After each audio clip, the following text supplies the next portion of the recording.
Hi again, everyone. I'm Ollie Matthews. This is the Narcissistic Resistance, and this resistance video is sponsored by contribution from Anonymous, and here's her story.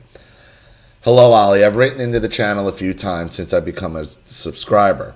Just to let everyone know, I am an adult survivor of narcissistic abuse. I'm currently no contact with both sides of my biological family, every single member to be exact.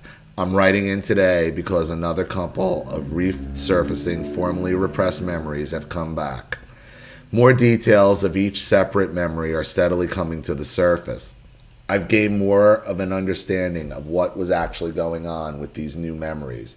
It's worse than I initially thought, and I'm coming to realize that several of the other subscribers' comments on my former videos were correct, which I had originally disagreed with and thought were incorrect, due to not having enough memory to back up each claim. Anyway, the flashbacks that started a couple days ago are pretty severe.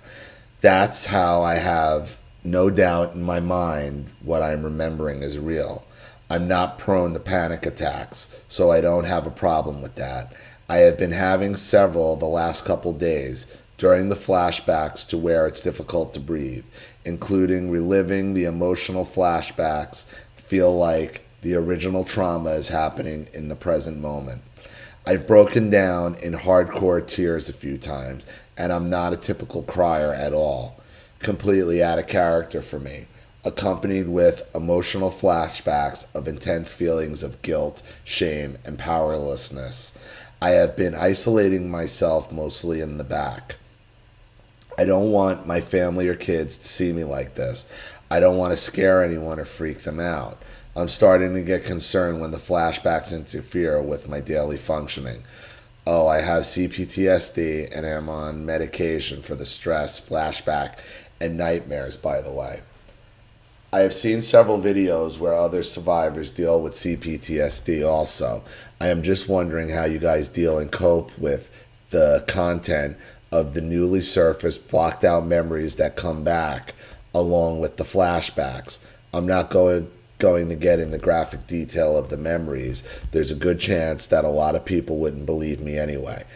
This Anonymous had some dealings with a cult family, so that's really where she's coming from. But the way I look at it, CPSD is CPTSD, and flashbacks are flashbacks. The same coping skills required no matter the content of the memory. I could be wrong. That's just the way I look at it. So that's why I'm writing for advice from other survivors. This is what I'm going to tell you. Without knowing what the flashbacks are, it's hard to relate to them. Not that you want to delve in deep to your story and dig for details, but if I'm knowing where the flashbacks are coming from, would help to advise you how to cope with them. If some detail is needed of what the new memories are, I'll just say that one of them was from when I was 6 years old. My mother was prone to dumping me just about anywhere when I was younger. Her and my father worked full-time jobs. Since I was such a horrible, evil, and rotten child, it didn't matter to her where or who she dumped me with. My older brother and I were never brought to the same place. They kept us isolated, apart from one another as much as possible. This must have been right after school let out during summer vacation. She left me there so long, dropped me off one day, and didn't come back for a long time. That hadn't been the first time she had done that. She wouldn't tell me where we were going, location, or who the people were. They were always just strangers to me anyway, so I have no idea of any of these people's names or how my mother knew them. When I asked, she always told me to shut up and mind my own business. We had grown up in a children should be seen and not heard environment. Needless to say, the caregivers were extremely abusive. I had gotten abused, but their child, who was the size of a 1.5 or 2-year-old baby, had gotten the worst of it.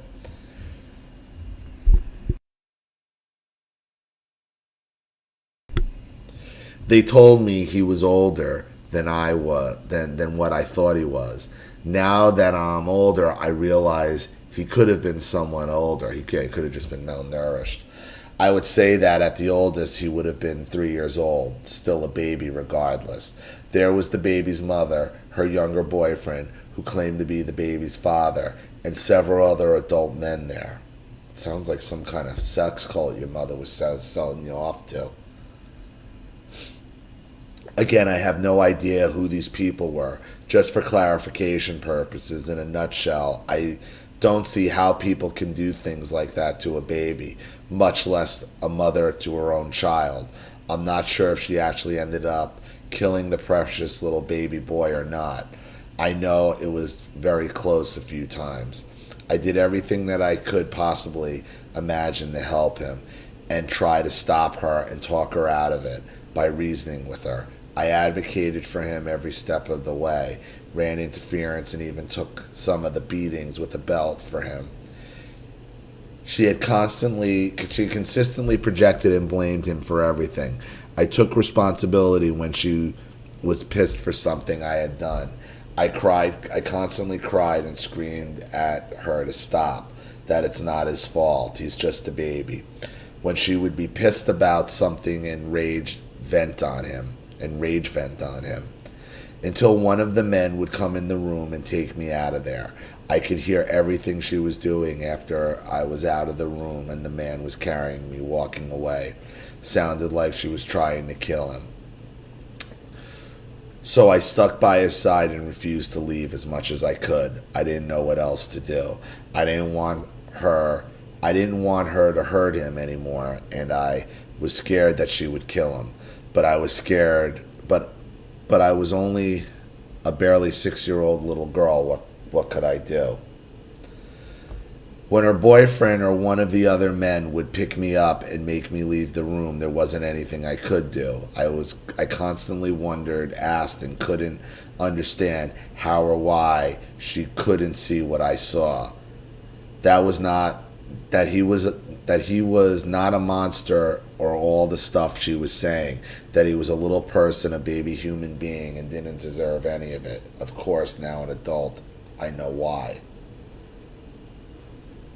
I know I was there for several weeks or a couple months. I just had a birthday, so I was barely 6 years old at the time. The more I tried to help that baby, the worse the mother would punish him. They would leave us there for several days at a time alone. I took the opportunity to help him as much as I could to attempt to nurse him back to health. Put clothes on him, attempted to raise his body temp and keep him warm.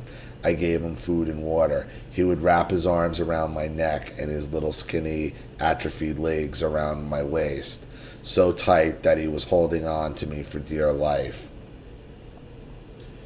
He would cry and cry and cry like he was begging me not to let him go. The more I would try to get him to loosen his grip, he would feed so I could feed him or wrap a towel or shirt around him for a diaper, the harder he would cling on. He used all his strength and energy trying to hold on to me. I wasn't going to let him go, and at only barely 6 years old, I really didn't grasp the scope of why he wouldn't loosen his grip. I knew he was terrified out of his mind, rightfully so. Anyway, there's a lot more to it, and some really bad shit went down. I can see why my mind and completely, totally blocked that large segment of time out and buried that memory deep. I suppose the guilt and powerlessness, emotional flashbacks are from me trying and wanting to help him so bad, and no matter how much progress he would make, how much better he would start to get emotionally and physically stronger, even to the point of behaving like a happy, normal baby. He would get a good portion of his strength back. He was such a beautiful baby boy. He had short, light brown, curly hair. The front part of his mouth was full of little baby teeth, which I brushed for him on a daily basis. He had a beautiful smile and the biggest dimples once he started to put some weight on, gaining some of his baby fat back. So they let you nurse him back to health? His little baby cheeks, he was really a sweet boy. He didn't understand that his mother would come back, not to act like a real human being, a real person in front of her. I'm not going to get into the things she did to him. He looked human to everyone instead of the inhuman monster she projected onto him and told everyone he was. She called him it and tried to make me call him it and tried to get me to understand why he was called an it. Last statement, a complete contradiction, I know. Call him an it. That's just what they said, and it was even more confusing and didn't make any sense at the time. I didn't get that she was objectifying him and didn't have the ability to see him or anyone else in a separate living, breathing human being. She, of course, blamed me for everything. I felt horrible. I knew that he was too little to understand what was going on, and it was partly my fault for showing him how to act like a normal child. So anyway, there's a lot of buried guilt there. As an adult now, I would really like to be able to go back in time and beat the ever-loving snot out of that woman. Of course I wouldn't do that. She's entirely too dangerous. I do wish I could go back and get the police involved to take that baby out of that home. Again, I'm not certain if she actually ended up killing him or not. I don't have specific enough memory to say for sure either way. I would say, though, if I were guessing, she did end up killing him right in front of me. There's a good chance that's why I blocked it out in the first place. Plus, there was a bunch of other stuff that went on there. Well, if you know who she is and where it happened, murder there's no statute of limitation on. So if you witnessed her beating that child and treating that child and it turned out that that child died, then that might be enough to do something about it. There is no statute of limitation on murder. Not even for the narcissist. I have no idea if I ever told anyone, regardless of the typical "you better not tell anyone" threats I had received during my stay there. You better not tell anyone threats. This is how you cope with it. You cope with it by telling everyone, including the police. That's why the memories are coming out.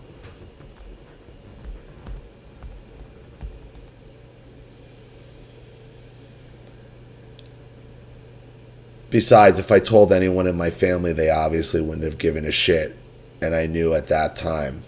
So who was I going to tell? Well, back then, obviously. But there's nothing stopping you now. Anonymous. There's so little insight into what I was talking about in the beginning of this letter for anyone who wanted or needed any. I would also like to take the opportunity to thank all the viewers for leaving comments on my past stories that I had sent in. You guys' comments had led me further down my journey of recovery that I could have gotten on my own, or my therapist, and would have told me. The information you guys provided had opened my eyes so many doors and provided knowledge on exactly what I needed to gain, and what I needed to gain a better understanding of what everything was about. So again, to you, Ollie, and the rest of your viewers, a very big thank you, Anonymous. All right, and for those of you who are wondering what Anonymous's other videos are, The Narcissist Won't Even Let You Mourn is one. Let's see,